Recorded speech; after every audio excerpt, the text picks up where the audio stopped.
Ay lo mga kabida, lain kay ang panahon no. Pula kayo. Pula kayong panahon.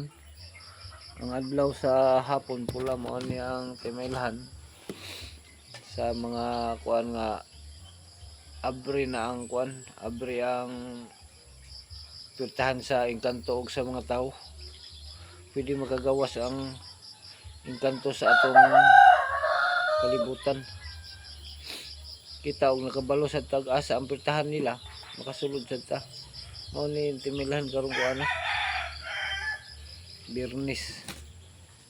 Tinggawas yun sa mga kabida mo ni ang kuan, maabli. Mao nang daghan kay panghitabo nga dili na to masabtan. Manggawas man sila. Mubalik po ni siya og sirado. Mga sa ato kuan man, sa ato ay isa ka bulan pero sa ilaha kuan ra kadlaw. Tulo ra kadlaw, isa ka bulan ri sa tuwa. Tulo kadlaw sa ilaha. Musirado. Mo nang magbantay-bantay gyud ta nga dili ta maka gasmag nila kay nanggawa sila. Ug salamat kayo, hasta la vista mga kabida. Thank you for watching.